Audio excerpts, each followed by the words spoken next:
আজকের রেসিপি পাবদা মাছের ঝাল। আশা করি আপনারা এর আগে পাবদা মাছের বিভিন্ন রেসিপি খেয়ে থাকবেন, কিন্তু পাবদা মাছের একবার এই রেসিপিটি বানিয়ে দেখুন, এটি দুর্দান্ত টেস্টি হয়। বাই দ্য ওয়ে, আমি আপনাদের সকলকে আমার চ্যানেলে স্বাগত। এটি বানানোর জন্য আমি প্রথমে পাবদা মাছ নিয়েছি। পাবদা মাছটাকে খুব ভালোভাবে ধুয়ে পরিষ্কার করে নিয়েছি। এবার এতে দিয়ে দেবো সামান্য পরিমাণে হলুদ গুঁড়ো, আর দিয়ে দেবো পরিমাণ মতো নুন।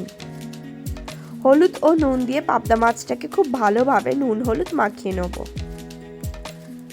দেখুন, পাবদা মাছটাকে আমি খুব ভালোভাবে নুন হলুদ মাখিয়ে নিচ্ছি। খুব ভালোভাবে নুন হলুদ মাখিয়ে নিতে হবে পাবদা মাছটাকে, যাতে সব দিকটাতে খুব সুন্দরভাবে নুন হলুদের কোট হয়।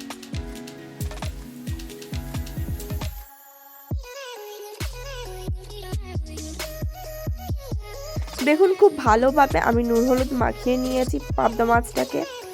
এবার গ্যাসে কড়া নিয়েছি, তাতে আমি দিয়ে দেবো সর্ষের তেল।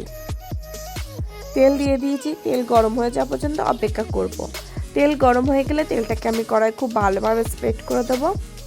এবার একটা করে পাবদা মাছকে দিয়ে দেবো, দিয়ে পাবদা মাছগুলোকে খুব সুন্দর করে ভেজে নেবো।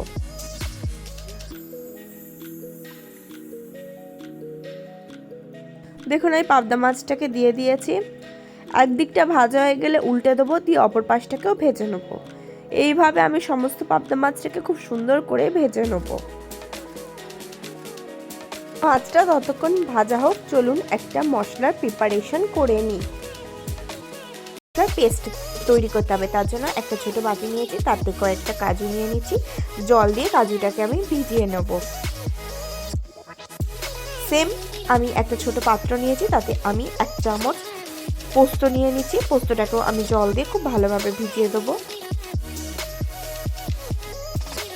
আর একটা বাটি নিয়ে নেবো, তাতে আমি নিয়ে নেবো 1 চামচ কালো সর্ষে, নিয়ে নেবো কিছুটা পরিমাণে আমি হলুদ সর্ষে। কালো সর্ষে ও হলুদ সর্ষে দিয়ে এটাকেও জলে ভিজিয়ে রাখবো। সমস্ত এই উপকরণগুলোকে আমি 5 থেকে 10 মিনিট ভিজিয়ে রাখবো। দেখুন, একদিকটা ভাজা হয়ে গেছে, হয়ে যেতে আমি মাছটাকে উল্টে দিচ্ছি, দিয়ে অপর পাশটাকে ভেজে নিচ্ছি। এইভাবে মাছটাকে আমি দুপাশ থেকে এই রকমই লাল করে ভেজে নেব। 10 মিনিট হয়ে গেছে। এবার আমি একটা মিক্সি ব্লেন্ডার নিয়েছি, তাতে আমি এক এক করে পোস্ত, কাজু বাদাম আর সর্ষেটাকে নিয়ে নিচ্ছি।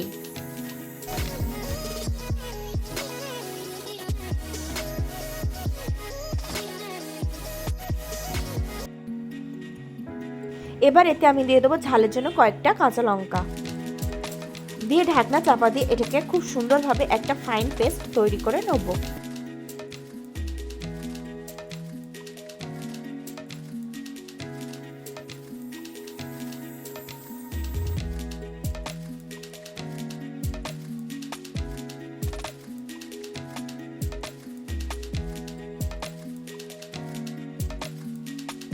দেখুন, মাছগুলোকে খুব সুন্দর করে লাল করে ভেজে নিয়েছি। এবার মাছগুলোকে তুলে আমি সাইডে একটা পাত্রে রেখে দেবো। দেখুন, মাছগুলোকে আমি তুলে পাত্রে রেখে দিচ্ছি। এইভাবে আমি সবগুলোকে মাছ ভেজে নেবো এবং সবগুলো মাছকে ভাজা হয়ে গেলে তুলে সাইডে পাত্রে রেখে দেবো।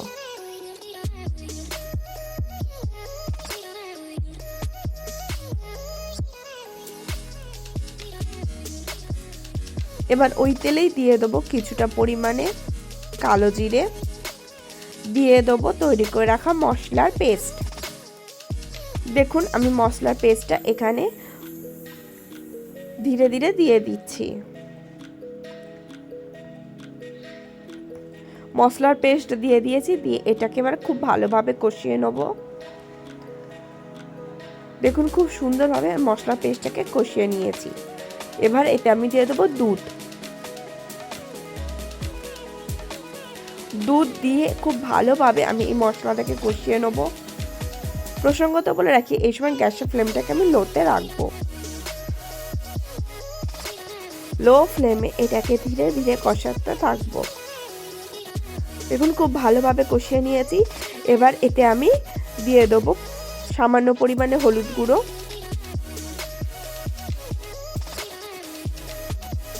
আর দিয়ে দেবো পরিমাণ মতন জল। আপনারা যেরকম গ্রেভি খাবেন সেই অনুপাতে জল দিয়ে দেবেন।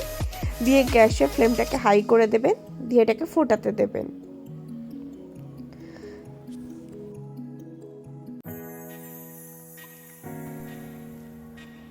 এই সময় গ্যাসের ফ্লেমটাকে আমি হাইতে রেখেছি। গ্রেভিটা ধীরে ধীরে ফুটতে শুরু করেছে। দেখুন গ্রেভিটা খুব ভালোভাবে ফুটে গেছে।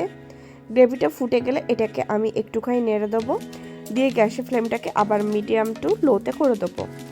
এবার এতে কয়েকটা চেরা কাঁচা লঙ্কা দিয়ে দেবো। চেরা কাঁচা লঙ্কা দিয়ে একটুখানি যখন ফুটে যাবে তখন এতে আমি দিয়ে দেবো ভেজে রাখা পাবদা মাছগুলো।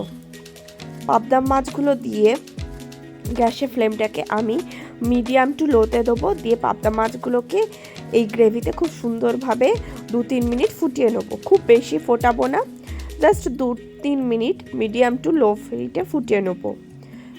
2 মিনিট পরে এতে আমি ওপর থেকে কাঁচা সর্ষের তেল দেবো, দিয়ে হালকা হাতে খুন্তিটাকে একটুখানি চালিয়ে দেবো, দিয়ে 1 মিনিট ফুটিয়ে নেবো।